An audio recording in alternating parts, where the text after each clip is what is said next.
Hi friends, SSC CGL Tier 1 examination പലർക്കും കഴിഞ്ഞിരിക്കുകയാണ്. ഇനിയൊരു കുറച്ച് ദിവസത്തെ ഷിഫ്റ്റുകൾ കൂടിയേ ബാക്കിയുള്ളൂ.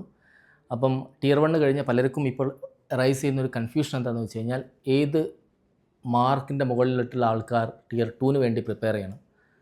Tier 2, Tier 1 നമ്മൾ കടക്കുമോ, Tier 2 വേണ്ടി പ്രിപ്പയർ ചെയ്യേണ്ട ആവശ്യമുണ്ടോ, അല്ലെങ്കിൽ അടുത്ത Tier 1 അല്ലെങ്കിൽ CHSL നോക്കണോ എന്നുള്ളത് പലർക്കും പല കൺഫ്യൂഷനായിട്ട് നിൽക്കുന്ന അവസ്ഥയാണ് ഇപ്പോൾ ഉള്ളത്. അപ്പോൾ എക്സാമിനേഷനൊരു സ്റ്റാൻഡേർഡൊക്കെ വെച്ച് നമ്മൾ നോക്കുകയാണെങ്കിൽ നിങ്ങൾ എന്തായാലും ഒരു 120 പ്ലസ് 125 പ്ലസ് ഉള്ള എല്ലാ ആൾക്കാരും നിങ്ങൾ Tier 2 വേണ്ടി പ്രിപ്പയർ ചെയ്യണമെന്നാണുള്ള എൻ്റെ ഒരു സജഷൻ.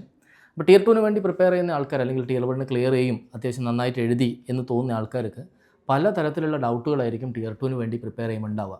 ഒന്ന്, Tier 1 പോലെയല്ല, പല കാറ്റഗറി ഓഫ് ആൾക്കാരുണ്ടാവും. ചില കാറ്റഗറി ഓഫ് ആൾക്കാർ ഓൾറെഡി 1-2 Tier 2 എഴുതിയ ആൾക്കാരായിരിക്കും. Tier 2 എക്സാം കഴിഞ്ഞ് 2024 2023 ഒക്കെ എഴുതിയ ആൾക്കാരായിരിക്കും. ചിലർ ഫ്രഷ് ആയിട്ടുള്ള ആൾക്കാരായിരിക്കും. എഴുതിയ ആൾക്കാർക്ക് ഇതിനെപ്പറ്റി അത്യാവശ്യം ഐഡിയ ഉണ്ടാവും. എന്നാൽ എഴുതാത്ത ആൾക്കാരെ സംബന്ധിച്ചിടത്തോളം Tier 2 ഒരു ഫ്രഷ് സംഭവമാണ്. Tier 1 പോലെയല്ല, 4 ടോപ്പിക്കുകൾ ഉണ്ടെങ്കിലും Tier 2 പല കൺസ്ട്രെയിൻസും ഉണ്ട്. സോ ആ ഒരു നിങ്ങളുടെ ഇഷ്യൂസ് അഡ്രസ്സ് ചെയ്യുന്നൊരു വീഡിയോ ആണ് ഇതുകൊണ്ട് ഉദ്ദേശിക്കുന്നത്. ഓക്കെ, അപ്പോൾ നിങ്ങൾക്കുള്ള പല കൺഫ്യൂഷൻസ് എന്തൊക്കെയായിരിക്കും എന്ന് വെച്ച് കഴിഞ്ഞാൽ, ഒന്ന്, എങ്ങനെ നമ്മൾ സെക്ഷൻ 1 ടൈം നമുക്ക് മാനേജ് ചെയ്യാം. സെക്ഷൻ 1 നമുക്കറിയാം 1 മണിക്കൂറാണ്. ഈ 1 മണിക്കൂർ കൊണ്ട് നമ്മൾ 60 question, 30 question QA, 30 question reasoning നമ്മൾ അറ്റൻഡ് ചെയ്യണം. ആ റീസണിങ്ങിൽ ക്രിട്ടിക്കൽ റീസണിങ് വരും. ക്രിട്ടിക്കൽ റീസണിങ്ങിന് സമയം പോകും. പ്ലസ് QA കുറച്ചൊരു ലെവലുള്ള QA ആവാനാണ് സാധ്യത ഇപ്പോഴത്തെ ട്രെൻഡ് വെച്ചിട്ട്. അങ്ങനെയാകുമ്പോൾ അതിനൊക്കെ സമയം പോകും. അപ്പോൾ ഈ 1 മണിക്കൂറിനുള്ളിൽ ഈ 60 ക്വസ്റ്റ്യൻ എങ്ങനെ അറ്റൻഡ് ചെയ്യുന്നുള്ളതായിരിക്കും നിങ്ങൾ ആദ്യത്തെ പ്രശ്നം. പിന്നീട് ഉണ്ടാകുന്ന പ്രശ്നം, സെക്ഷൻ 2 എക്സ്ട്രാ ടൈം കിട്ടും. അതായത് 60 മിനിറ്റ് ഉണ്ട്. 60 മിനിറ്റിൽ നിങ്ങൾ 45 ക്വസ്റ്റ്യൻ ഇംഗ്ലീഷും 25 ക്വസ്റ്റ്യൻ GK അറ്റൻഡ് ചെയ്യാനുള്ളൂ. ആകെ 30 മിനിറ്റിൻ്റെ കാര്യമുള്ളൂ. അപ്പോൾ എക്സ്ട്രാ ടൈം നിങ്ങൾക്ക് കിട്ടുന്ന സമയത്ത്, 30 മിനിറ്റ് അധികം കിട്ടുന്ന സമയത്ത് നമ്മൾ വീണ്ടും വന്ന് നമ്മൾ കറക്റ്റ് ചെയ്യും. ആ കറക്റ്റ് ചെയ്യുന്ന സമയത്ത് നമ്മൾ തെറ്റിപ്പോകാനുള്ള സാധ്യതകൾ പലതുമുണ്ട്. പിന്നെ ഈ പുതിയൊരു സെനോരിയയിൽ GK നമ്മളെങ്ങനെ പ്രിപ്പയർ ചെയ്യണം, എത്രത്തോളം സമയം ഓരോന്നിനും നമ്മൾ അലോട്ട് ചെയ്യണം, ഡെയിലി നമ്മൾ മോക്കെടുക്കേണ്ട ആവശ്യമുണ്ടോ, എക്സ്ട്രാ ടോപ്പിക്സ് നമ്മളെങ്ങനെ കവർ ചെയ്യണം, ഇതേപോലെ ഇങ്ങനെ പല സാധനങ്ങളും നമ്മൾ പലപ്പോഴും ഡൗട്ടുള്ളതാണ്. ഇംഗ്ലീഷ് നമ്മൾ ഏത് ബുക്ക് ചെയ്യണം, ഏത് ബുക്ക് നമ്മൾ റെഫർ ചെയ്യണം, വൊക്കാബ് നമ്മളെങ്ങനെ പഠിക്കണം, ഇങ്ങനെ പല സെക്ഷൻ 1 നമ്മളെങ്ങനെ അറ്റൻഡ് ചെയ്യണം, സെക്ഷൻ 2 നമ്മളെങ്ങനെ അറ്റൻഡ് ചെയ്യണം, ഇങ്ങനെ പല സംഭവങ്ങളും പല ഡൗട്ടുകളും നിങ്ങളുടെ മൈൻഡിലുണ്ട്. ആ ഡൗട്ടുകളെല്ലാം നമുക്ക് ഇന്ന് ഓരോന്നായിട്ട് ക്ലിയർ ചെയ്യാം.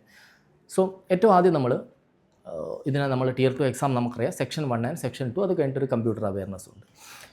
സോ സെക്ഷൻ 1 നമ്മൾ എങ്ങനെ അറ്റൻഡ് ചെയ്യാം എന്നുള്ളതാണ് ഏറ്റവും ആദ്യം നോക്കുന്നത്. സോ സെക്ഷൻ 1 നമ്മൾ അറ്റൻഡ് ചെയ്യാൻ 1 മണിക്കൂറാണ് നമുക്ക് സെക്ഷൻ 1 അറ്റൻഡ് ചെയ്യാനുള്ളത്. സോ സെക്ഷൻ 1 അറ്റൻഡ് ചെയ്യുമ്പോൾ നിങ്ങൾ ഏറ്റവും ശ്രദ്ധിക്കേണ്ടത്, നിങ്ങളുടെ 55 മിനിറ്റിൽ എന്തായാലും ടൈം സെറ്റ് ചെയ്യണം. ആദ്യമായിട്ട് എഴുതുന്ന ആൾക്കാരാണെങ്കിലും രണ്ടാമത് എഴുതുന്ന ആൾക്കാരാണെങ്കിലും 55 മിനിറ്റ്സിൽ നിങ്ങൾ ടൈം സെറ്റ് ചെയ്യണം. 55 മിനിറ്റ്സിൽ നിങ്ങൾ എഴുതി പ്രാക്ടീസ് ചെയ്തിട്ട് ആദ്യം നിങ്ങൾക്ക് പറ്റില്ല. ഏറ്റവും അവസാനമൊക്കെ ആകുമ്പോഴത്തേക്ക് നമ്മൾ എക്സാം ഒരു ഡിസംബറിൽ എക്സ്പെക്ട് ചെയ്യുകയാണെങ്കിൽ ഡിസംബർ നവംബറൊക്കെ ആകുമ്പോഴത്തേക്ക് നിങ്ങൾക്ക് എന്താകാൻ പറ്റും, ഈ 55 മിനിറ്റ്സിനുള്ളിൽ നിങ്ങൾ കംപ്ലീറ്റ് ചെയ്തിട്ട് 5 മിനിറ്റ് അവസാനം നിങ്ങൾക്ക് ഫ്രീയും കിട്ടും. ആ ഒരു സിറ്റുവേഷനിലേക്ക് നിങ്ങൾ എത്തിക്കണം. ഏറ്റവും ആദ്യം നിങ്ങൾക്ക് ചിലപ്പം ടൈം കംപ്ലീറ്റ് ചെയ്യാൻ പറ്റില്ല. സോ ഇതിൻ്റെ ഒരു സ്ട്രാറ്റജി എന്ന് പറഞ്ഞു കഴിഞ്ഞാൽ, നിങ്ങൾ 20 മിനിറ്റ് കൊണ്ട് നിങ്ങൾ റീസണിങ് കംപ്ലീറ്റ് ചെയ്യണം. ആ 20 മിനിറ്റ് നിങ്ങൾ എങ്ങനെ അലോട്ട് ചെയ്യണമെന്ന് വെച്ച് കഴിഞ്ഞാൽ, ആദ്യത്തെ ഒരു 15 മിനിറ്റ് കൊണ്ട് നിങ്ങൾക്ക് അറിയാവുന്ന ഒരു 10, 23, 24 വളരെ ഈസിയിൽ നിങ്ങൾക്ക് ചെയ്യാൻ പറ്റുന്ന ഒരു 23 ക്വസ്റ്റ്യൻസൊക്കെ നിങ്ങളൊരു 15 മിനിറ്റ് കൊണ്ട് നിങ്ങൾ ഫിനിഷ് ചെയ്യണം. എക്സ്ട്രാ വരുന്ന 5 മിനിറ്റ് അത് ആദ്യത്തെ റൗണ്ടിൽ ബാക്കി നിങ്ങൾ വിടുന്നു. ഇപ്പോൾ ക്രിട്ടിക്കൽ റീസണിങ് കുറേ വായിച്ച് നോക്കേണ്ടി വരും. അങ്ങനത്തെ നമ്പർ സീരീസ് ചിലപ്പോൾ ആദ്യത്തും കിട്ടാത്തതുണ്ടാവും. ഇങ്ങനത്തെ സാധനങ്ങൾ നിങ്ങൾ മാറ്റി വെച്ചിട്ട് അവസാനത്തെ ഒരു 5 മിനിറ്റിൽ നിങ്ങൾ എന്ത് ചെയ്യുക, 15 മിനിറ്റ് കഴിഞ്ഞിട്ടുള്ള 5 മിനിറ്റിൽ ഈ ഒരു ക്വസ്റ്റ്യൻ ഒരു 6-7 ക്വസ്റ്റ്യൻസ് നിങ്ങൾ എന്ത് ചെയ്യുക, റെഫർ ചെയ്യുക. 20 മിനിറ്റ് കഴിഞ്ഞാൽ നിങ്ങൾ സ്വിച്ച് ചെയ്യുക. 20 മിനിറ്റ് കഴിഞ്ഞാൽ നിങ്ങൾ ഡെഫിനറ്റ്ലി QAയിലേക്ക് സ്വിച്ച് ചെയ്യണം. QA ഞാൻ എപ്പോഴും പറയുന്നത് പോലെ നിങ്ങൾ 2 റൗണ്ട് പോകണം. ആദ്യത്തെ റൗണ്ടിൽ നിങ്ങൾക്ക് വളരെ ലെങ്തി ആയിട്ട് ഫീൽ ചെയ്യുന്ന ക്വസ്റ്റ്യൻസ്, വളരെ ലെങ്തി ആയിട്ട് വരുന്ന ആൻസേഴ്സ്, അതേപോലെ തന്നെ നിങ്ങൾ ഇതുവരെ കണ്ട് പരിചയമില്ലാത്ത ക്വസ്റ്റ്യൻസ്, ഇങ്ങനത്തെ സംഭവങ്ങൾ നിങ്ങൾ പിന്നെ സ്റ്റക്കായി പോകുന്നത് സ്കിപ്പ് ചെയ്യുക എന്നുള്ളതാണ് നല്ല ബുദ്ധിമുട്ട്. അത് നിങ്ങൾ ഡെഫിനറ്റ്ലി സ്കിപ്പ് ചെയ്ത് പഠിച്ചേ പറ്റൂ. അതിന് നിങ്ങൾ സെക്ഷൻ 1 മോക്ക് ഡെയിലി എടുത്തേ പറ്റൂ. സ്കിപ്പ് ചെയ്യുക. ഈ പറഞ്ഞ സ്റ്റക്കായി വരുന്ന ക്വസ്റ്റ്യൻസ് നിങ്ങൾ എന്ത് ചെയ്യുക, സ്കിപ്പ് ചെയ്യുക. ഈ സ്കിപ്പ് ചെയ്തിട്ട് ഫസ്റ്റ് റൗണ്ട് കംപ്ലീറ്റ് ചെയ്യുക. സെക്കൻഡ് റൗണ്ടും QA വരിക. സോ QA 2 റൗണ്ട് നിങ്ങൾ കംപ്ലീറ്റ് ചെയ്യുമ്പോഴത്തേക്ക് ഓൾമോസ്റ്റ് എന്തായാലും 30 മിനിറ്റിൽ ഡെഫിനറ്റ്ലി അധികം എടുക്കും. സോ 30 മിനിറ്റിൽ ഡെഫിനറ്റ്ലി അധികം എടുക്കുന്ന സമയത്ത് ചില ക്വസ്റ്റ്യൻസ് നിങ്ങൾക്ക് ലെങ്തി ആയിട്ടൊക്കെ ഫീൽ ചെയ്യുന്നത് അതൊക്കെ രണ്ടാമത്തെ റൗണ്ടിൽ നിങ്ങൾക്ക് കവർ ചെയ്യാം. എന്നിട്ട് 55 മിനിറ്റിൽ ഇത് ഫിനിഷ് ചെയ്യാൻ ശ്രമിക്കുക. അപ്പോൾ 5 മിനിറ്റ് എങ്കിലും ഡെഫിനറ്റ്ലി ഒരു എക്സ്ട്രാ ടൈം നിങ്ങൾക്ക് റിയൽ എക്സാം എഴുതുന്ന സമയത്ത് കിട്ടും. ഇങ്ങനെയാണ് നിങ്ങൾ സെക്ഷൻ 1 എഴുതേണ്ടത്. സെക്ഷൻ 2നെ സംബന്ധിച്ചിടത്തോളം നിങ്ങൾക്ക് ടിയർ 1 ഇംഗ്ലീഷ് എഴുതുന്ന സമയത്ത് നല്ല ലെങ്തി ആയിരുന്നു, ഒരുപാട് വായിക്കാനായിട്ടുള്ള കുറേ പ്രശ്നങ്ങളുണ്ടായിരുന്നു. അതൊന്നും സെക്ഷൻ 2 നിങ്ങൾക്ക് വരില്ല. കാരണം എന്തുകൊണ്ടാണെന്ന് വെച്ചാൽ സെക്ഷൻ 2 ഇഷ്ടംപോലെ സമയമുണ്ട്. അതുകൊണ്ട് ഇംഗ്ലീഷിൻ്റെ സമയത്തിനെ പറ്റി ആലോചിച്ച് നിങ്ങൾ സെക്ഷൻ 2ന് ബേജാറാവേണ്ട ആവശ്യമില്ല. നന്നായിട്ട് സമയം കിട്ടും. സോ നിങ്ങൾ ചെയ്യേണ്ടത് ഒരു 40 മിനിറ്റ് കൊണ്ട് മാത്രമേ നിങ്ങൾ ആ 45 ക്വസ്റ്റ്യൻ കംപ്ലീറ്റ് ചെയ്യാവൂ. അത്രയും വായിച്ച് നോക്കുക. നിങ്ങൾ ഒരു റൗണ്ട് മാത്രം ഇംഗ്ലീഷ് പോയാൽ മതി. ആ ഒരു റൗണ്ടിൽ നിങ്ങൾക്ക് നന്നായിട്ട് നിങ്ങൾ വായിക്കുക. നിങ്ങൾ നന്നായിട്ട് വായിച്ചിട്ട് നിങ്ങൾക്കറിയെങ്കിൽ അന്നേരം കുത്തുക, അറിയില്ലെങ്കിൽ അത് സ്കിപ്പ് ചെയ്യുക. ആ സ്കിപ്പ് ചെയ്ത സാധനം നിങ്ങൾ പിന്നീട് തിരിച്ചു വരാൻ ഒരിക്കലും പാടില്ല. പിന്നീട് തിരിച്ചു വരരുത്. അപ്പോൾ ഒരു 40 മിനിറ്റ് എടുത്തിട്ട് ആ 45 ക്വസ്റ്റ്യൻ നിങ്ങൾ ഇംഗ്ലീഷ് കംപ്ലീറ്റ് ചെയ്യുക. GK ആണെങ്കിലും ഇതേപോലെ തന്നെ ഒറ്റ റൗണ്ട് പോയാൽ മതി. നിങ്ങൾ നന്നായിട്ട് വായിച്ച് നോക്കുക. അറിയെങ്കിൽ കുത്തുക, അറിയില്ലെങ്കിൽ രണ്ടാം റൗണ്ട് വരരുത്. രണ്ടാം റൗണ്ട് വന്ന് കുത്തുന്നതൊക്കെ മിക്കവാറും നമുക്ക് തെറ്റാവാനാണ് സാധ്യത. സോ ഒരു റൗണ്ട് നിങ്ങൾ മാക്സിമം ഒരു 40-45 മിനിറ്റ് എടുത്ത് ഫിനിഷ് ചെയ്യുക. മോക്ക് എടുക്കുന്ന സമയത്ത് നിങ്ങൾ ശ്രദ്ധിക്കുക, ഇപ്പോഴുള്ള മോക്കുകളൊക്കെ നിങ്ങൾ അറ്റൻഡ് ചെയ്യുമ്പോൾ ആദ്യത്തേത് 1 മണിക്കൂർ കൊണ്ട് കഴിയും, രണ്ടാമത്തേത് അരമണിക്കൂർ കൊണ്ട് നിങ്ങൾ കഴിഞ്ഞ് കഴിഞ്ഞാൽ നിങ്ങൾക്ക് സബ്മിറ്റ് ചെയ്യാനുള്ള ഓപ്ഷൻ ഉണ്ടാവും. അപ്പോൾ നിങ്ങൾ എപ്പോഴും മോക്ക് എടുക്കുന്ന 20-25 അല്ലെങ്കിൽ അരമണിക്കൂർ നിങ്ങൾ സബ്മിറ്റ് ചെയ്യും. പക്ഷേ റിയൽ എക്സാം ഉള്ള വീണ്ടും ഒരു അരമണിക്കൂർ അവിടെ ഉണ്ട്. ആ സമയത്താണ് നമ്മൾ തിരിച്ച് വന്നിട്ട് വീണ്ടും കുത്താൻ നോക്കുക. അപ്പോൾ മോക്ക് എടുക്കുന്ന സമയത്ത് നിങ്ങൾ ആ 1 മണിക്കൂർ കൊണ്ട് തന്നെ ഈ ഒരു സ്ട്രാറ്റജി തന്നെ ഒരു 45-50 മിനിറ്റ് കൊണ്ട് മാത്രമേ നിങ്ങൾ എന്ത് ചെയ്യാവൂ, ഫിനിഷ് ചെയ്യാൻ പാടുള്ളൂ. സോ ഇതാണ് സെക്ഷൻ 1ഉം സെക്ഷൻ 2ഉം എക്സാം അറ്റൻഡ് ചെയ്യാനുള്ള ഒരു സിമ്പിൾ സ്ട്രാറ്റജി എന്ന് പറയുന്നത്. ഇനി നിങ്ങൾ എങ്ങനെ ടൈം അലോട്ട് ചെയ്യണം എന്നുള്ളതാണ്. ടൈം അലോട്ട് ചെയ്യാൻ വളരെ ഇമ്പോർട്ടൻ്റ് ആയിട്ടുള്ള സാധനം കമ്പ്യൂട്ടർ അവയർനെസ് ആണ്. സോ കമ്പ്യൂട്ടർ അവയർനെസ് എന്ന് പറയുന്നത് ഡെഫിനറ്റ്ലി നിങ്ങളൊരു ദിവസം 1 അവർ കൊടുത്തിരിക്കണം. അത് നിങ്ങൾ കമ്പ്യൂട്ടറായിട്ട് ബാക്ക്ഗ്രൗണ്ട് ഇല്ലാത്ത ആൾക്കാരാണെങ്കിൽ കമ്പ്യൂട്ടർ അവയർനെസ്സിൻ്റെ ക്ലാസ്സുകൾ എവിടെയെങ്കിലും ആ സിലബസ് കവർ ചെയ്യുന്ന ക്ലാസ്സുകൾ നിങ്ങൾ കണ്ടതിന് ശേഷം നിങ്ങൾ ക്വസ്റ്റ്യൻസ് വർക്കൗട്ട് ചെയ്താൽ മതി. ഏതെങ്കിലും ബുക്ക് കമ്പ്യൂട്ടർ അവയർനെസ്സിന് ഇഷ്ടംപോലെ ബുക്ക്സ് മാർക്കറ്റിൽ അവൈലബിൾ ആണ്. സോ അത് ഏതെങ്കിലും വാങ്ങിയിട്ട് നിങ്ങൾ കമ്പ്യൂട്ടർ അവയർനെസ്സിൻ്റെ ക്വസ്റ്റ്യൻസ് വർക്കൗട്ട് ചെയ്താൽ മതി. കമ്പ്യൂട്ടർ അവയർനെസ് ചില പോസ്റ്റുകൾ ചിലപ്പോൾ താഴോട്ടായിട്ടുള്ള പോസ്റ്റുകളായി പോവുകയാണെങ്കിൽ ചിലതിന് 27 മാർക്ക് കമ്പ്യൂട്ടർ അവയർനെസ്സിൻ്റെ കട്ട് ഓഫ് ഉണ്ട്, അല്ലെങ്കിൽ 18 മാർക്ക് മതി ജനറൽ കാറ്റഗറിയിൽ ക്ലിയർ ചെയ്യാൻ വേണ്ടിയിട്ട്.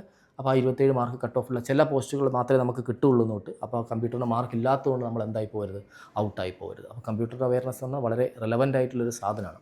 ഇതിലെ കൂടെ നിങ്ങൾ കൊണ്ടുപോകേണ്ടതാണ് ടൈപ്പിംഗ് നിങ്ങൾ നോക്കണം. ഇതുവരെ ടൈപ്പിംഗ് നോക്കാത്ത ഒരാളാണെങ്കിൽ നിങ്ങൾ CGL-ന് വേണ്ടിയിട്ട് നിങ്ങൾ ജസ്റ്റ് ഒന്ന് ടൈപ്പ് ചെയ്യുക. ടച്ച് ടൈപ്പിംഗ് ഒന്നും പഠിക്കേണ്ട ആവശ്യമില്ല. CGL-ന് വേണ്ടിയിട്ട് ടൈപ്പിംഗ് നോക്കുക. നിങ്ങളൊരു ടൈപ്പിംഗ് എത്ര സ്കോർ വരുന്നത് നിങ്ങൾ 20 വേർഡ്സ് പെർ മിനിറ്റിൻ്റെ മോളാണെങ്കിൽ ടൈപ്പിംഗ് ബാബ നിങ്ങൾക്ക് ഉപയോഗിക്കുക. ടൈപ്പിംഗ് ബാബ വെബ്സൈറ്റ് വെച്ചിട്ട് നിങ്ങൾ ചെയ്താൽ മതി, അല്ലെങ്കിൽ സോണി ലൈവ് ട്യൂട്ടർ വെച്ചിട്ടോ ഏതെങ്കിലും വെച്ചിട്ട് നിങ്ങൾ നോക്കുക. അത് നോക്കിയിട്ട് നിങ്ങൾക്ക് ടൈപ്പിംഗ് സ്പീഡ് 20ൻ്റെ മുകളിൽ വരികയാണെങ്കിൽ ഡെയിലി നിങ്ങൾ ഒരു അരമണിക്കൂർ വെച്ച് പ്രാക്ടീസ് ചെയ്യുക. നിങ്ങൾക്ക് അവസാനമാകുമ്പോഴത്തേക്ക് ഒരു 28, 29, 30ൻ്റെ അടുത്ത് നിങ്ങൾക്ക് സ്പീഡ് കിട്ടും. അപ്പം ആ ഒരു രീതിയിൽ നിങ്ങൾ ഡെയിലി ഒരു അരമണിക്കൂർ വെച്ച് ടൈപ്പിങ്ങിന് വേണ്ടിയിട്ട് നിങ്ങൾ എന്ത് ചെയ്യണം, കൊടുക്കണം. നേരെ മറിച്ച് ഓൾറെഡി 27, 28, 29 ഒക്കെ ഉള്ള ആളാണെങ്കിൽ ഡെയിലി നിങ്ങൾ അരമണിക്കൂർ സ്പെൻഡ് ചെയ്യേണ്ട ആവശ്യമൊന്നുമില്ല. നിങ്ങൾക്ക് ഓട്ടോമാറ്റിക്കലി ആ സ്പീഡ് വന്നോളും. CHSL-ന് വേണ്ടിയിട്ട് മിക്കവാറും ആൾക്കാർക്ക് ടച്ച് ടൈപ്പിംഗ് പഠിക്കേണ്ട ഒരു ആവശ്യകത വരുന്നുണ്ട്. ഓക്കെ, ഇതിൻ്റെ കൂടെ നിങ്ങൾ 1 അവർ എന്തായാലും കമ്പ്യൂട്ടർ അവയർനെസ് കൊടുക്കണം. 1 മണിക്കൂർ നിങ്ങൾ നിർബന്ധമായിട്ടും PQRS, comprehension and close test, ഈ 3നും കൂടി 1 മണിക്കൂർ നിങ്ങൾ കൊടുത്തേ പറ്റും.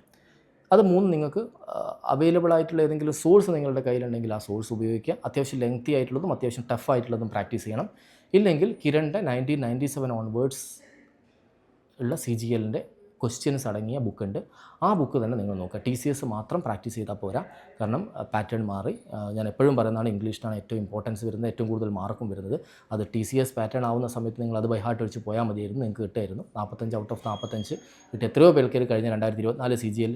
പക്ഷേ ഈ പ്രാവശ്യം ടിയർ 1ൻ്റെ ഒരു അവസ്ഥയൊക്കെ നിങ്ങൾ നോക്കുകയാണെങ്കിൽ കുറച്ച് ലെങ്തി അല്ലെങ്കിൽ ആയിട്ട് വരുന്ന സമയത്ത് നിങ്ങൾ ഇംഗ്ലീഷ് ഒരു ബേസിക് നോളജ് അത്യാവശ്യം നന്നായിട്ട് വേണം. അപ്പോൾ ഈ 3 സെഷനും കൂടി നിങ്ങൾ 1 മണിക്കൂർ ഡെയിലി നിങ്ങൾ നോക്കിയേ പറ്റൂ. അതിനുള്ള ഒന്നുകിൽ സോഴ്സ് നിങ്ങൾ കണ്ടെത്തുക, ഇല്ലെങ്കിൽ ഈ പറഞ്ഞ ബുക്ക് നിങ്ങൾ വാങ്ങും.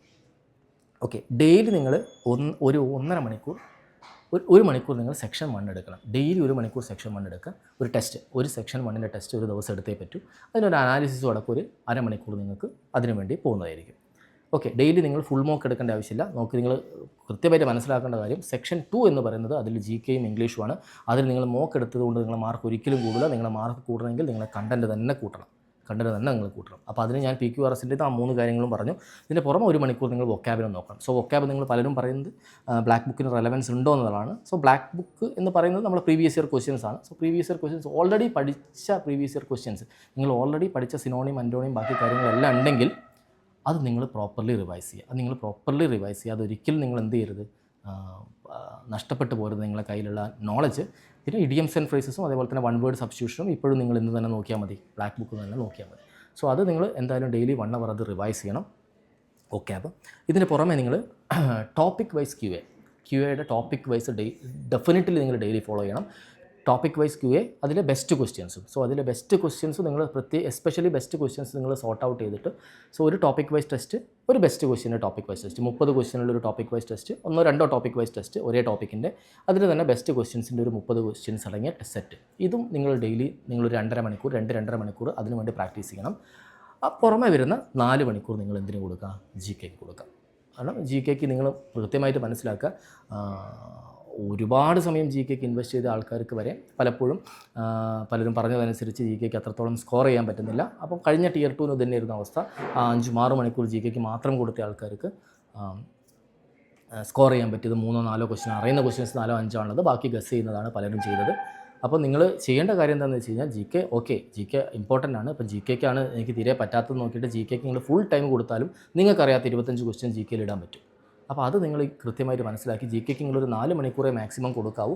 ബാക്കി കൃത്യമായിട്ട് ഡിവൈഡ് ചെയ്തിട്ടില്ലെങ്കിൽ നിങ്ങൾക്ക് സംഭവിക്കാൻ പോകുന്നത് ആകെയുള്ളൊരു 10-15-20 ദിവസം നിങ്ങളിങ്ങനെ ജി കെക്ക് മാത്രം കൊടുത്തു കഴിഞ്ഞ് കഴിഞ്ഞാൽ ബാക്കിയുള്ളത് മൊത്തം നിങ്ങളെ കയ്യിൽ നിന്ന് പോകും. അപ്പോൾ ആ ഒരു സംഭവം നിങ്ങൾ ഒരിക്കലും ഉണ്ടാവരുത്. ഓക്കെ, അപ്പം ഞാൻ നേരത്തെ പറഞ്ഞു, ഫുൾ മോക്ക് നിങ്ങൾ ഡെയിലി കൊടുക്കേണ്ട ആവശ്യമില്ല. വീക്കിലി ഒരു 2 ഫുൾ മോക്ക്, നിങ്ങളൊരു ലെവൽ അറിയാൻ വേണ്ടിയിട്ട് വീക്കിലി ഒരു 2 ഫുൾ മോക്ക് നോക്കിയാൽ മതി. ഓക്കെ, അപ്പം പിന്നെ ഇതുപോലെ തന്നെ നിങ്ങൾ ഓൾറെഡി